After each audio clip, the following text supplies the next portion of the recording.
Well, for more on this serious environmental issue, I'm joined by Sirine Rached. She's a global policy advocate at the Global Alliance for Incinerator Alternatives based in Berkeley, California. Welcome to the show. Thank you. So let's do a little background here. Why did countries first accept this rubbish and plastic waste from other nations in the first place? Well, because simply there weren't any regulations on plastic waste trade prior to the 10 May amendment to the Basel Convention. Plastic waste was being exchanged by exporters and importers in different countries with a global trend of dumping from waste that originated in global north countries, including North America, Europe, Japan, and ending up in global south countries, previously China, before China passed its national sort policy, and increasingly in neighboring countries in the Asia-Pacific region. And as you mentioned, China closed its doors to importing plastic waste in 2018. Since then, the global plastic recycling industry has been reeling, but how have they actually responded and adapted since then? Well, rather than address the root cause of the problem, they've simply looked for new destinations to dump plastic waste that most of which cannot be safely recycled and is causing tremendous environmental and human health impacts for communities where this waste ends up. We've documented these impacts in Malaysia and Thailand and Indonesia, and we've seen groundwater contamination, we've seen crops dying, we've seen local communities not able to continue economic activities for their livelihood, such as farming and shrimp farming. Locals even tell us that dying is better than getting sick because they can't afford to get medical care.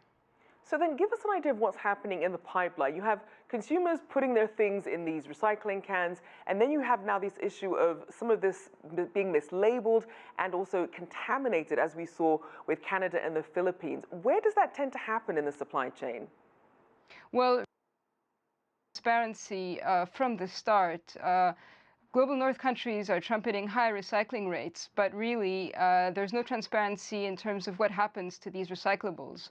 What we see is, on the one hand, consumers are sorting their waste in some instances, and this waste is treated as recyclable. Doesn't mean that it gets recycled, in fact. And what we see is that waste is being shipped abroad with a high level of either mixing of wastes or high level of contamination, which makes it very hard for this plastic waste to have any value when it arrives in receiving countries. Sometimes the nature of the plastic polymers itself doesn't lend itself to recycling. Sometimes it's the degree of mixture and soiling of these wastes that makes it impossible to recycle. Global North countries have been shifting the burden of sorting and cleaning plastic waste and removing any residual plastic waste that is not recyclable, and have left this burden to receiving countries that often don't have the infrastructure, even when some of the polymers might be recyclable if they had been sorted and cleaned and prepared in the first place. Now let's talk about actual plastic use. I mean, obviously people like to use plastic because it's cheap and it's easily accessible. Are there any concerns that by cracking down on plastic use, that some poorer consumers would be disproportionately affected? Well, what we really see is that, plastic and products don't come out of nowhere. They don't come out of thin air. They're designed by a lot of corporations that are actually based in global north countries and are sensitive to producer responsibility laws in these countries. Unfortunately, they take advantage of weaker regulations in global south countries to push products that are inherently unrecyclable. The same companies that produce some recyclable containers, let's say for cosmetics in Europe, are pushing unrecyclable sachets made of mixed media, mixed plastics with aluminium, for example, in global south countries. So we really don't believe that the design issue is neutral. We believe the design issue is central.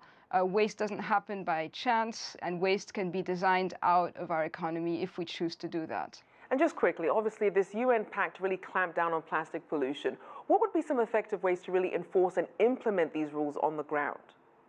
Well, we need clearly transparency from importing countries. We need exporting countries, global north countries, France and Canada being some examples that are relevant for the situation in the Philippines and Malaysia that your feature touched on. We need exporting countries to take responsibility for their waste.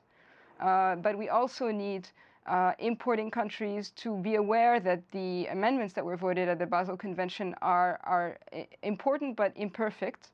Implementation will not happen before 2021.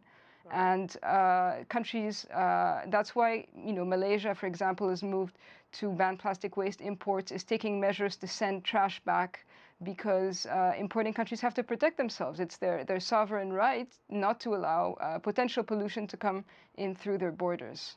Indeed. Thank you so much. Sirine Rached there, Global Policy Advocate at the Global Alliance for Incinerator Alternatives.